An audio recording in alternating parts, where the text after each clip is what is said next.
It was just one bite. One moment. One decision. But from it, the course of history shifted. In a world where every leaf whispered life, and every breath tasted of purity, a single voice slithered in, questioning the very words of God.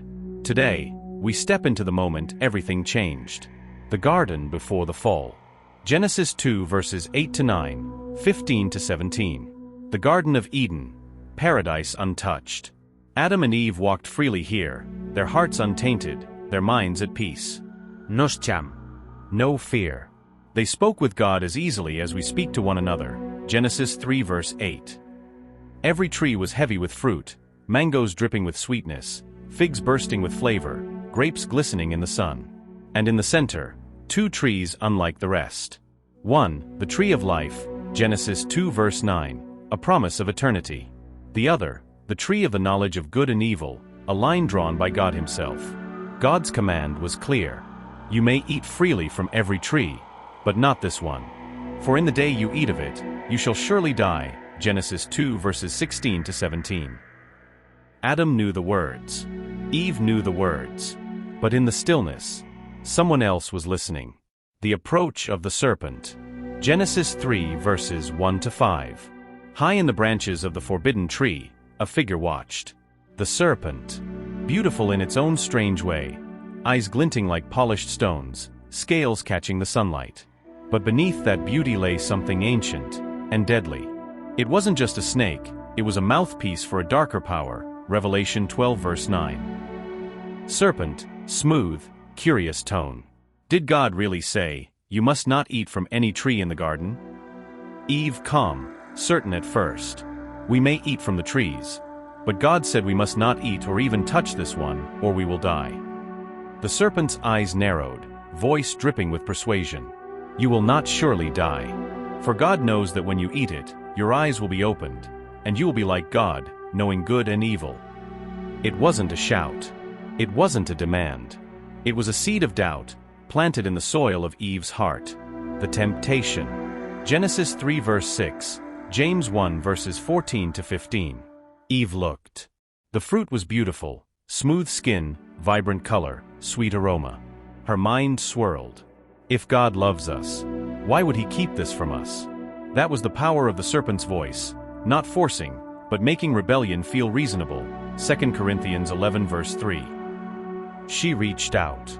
Her fingers wrapped around the fruit. It felt warm in her palm, like it had been waiting for her. One bite. Juice on her lips, sweetness on her tongue. And in that instant, something shifted. The shared fall.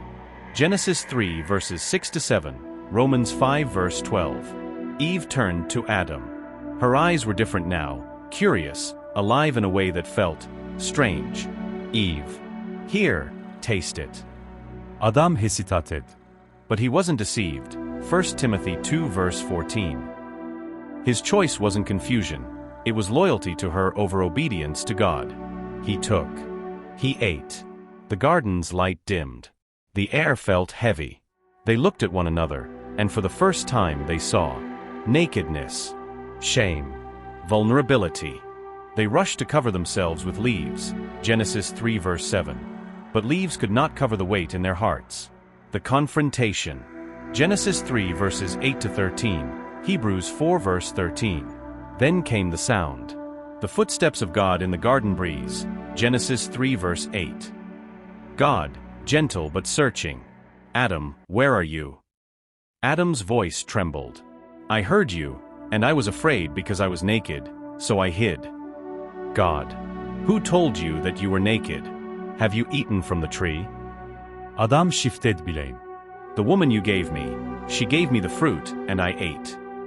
Eve's voice cracked. The serpent deceived me, and I ate. The truth was laid bare. The consequence. Genesis 3 verses 14 to 24, Romans 6 verse 23. God's voice carried both justice and sorrow. To the serpent, cursed are you, on your belly you will crawl, and I will put enmity between your seed and the woman's seed. He will crush your head, and you will strike his heel. Genesis 3 verses 14 to 15. To Eve, I will greatly multiply your pain in childbirth, and your desire will be for your husband, but he will rule over you. Genesis 3 verse 16. To Adam, the ground is cursed because of you. By the sweat of your brow you will eat your food, until you return to the dust from which you came. Genesis 3 verses 17 to 19. And so they were driven out of Eden. Genesis 3 verses 23 to 24. Cherubim stood guard, a flaming sword flashing back and forth to keep them from the tree of life. But even in judgment, there was a promise. One day, a son of Eve would crush the serpent's head. Romans 16 verse 20, Galatians 4 verses 4 to 5. The one bite that broke the world would meet the one sacrifice that could heal it. John 3 verse 16. Closing line. One bite changed everything. What will you do when the serpent's voice whispers to you,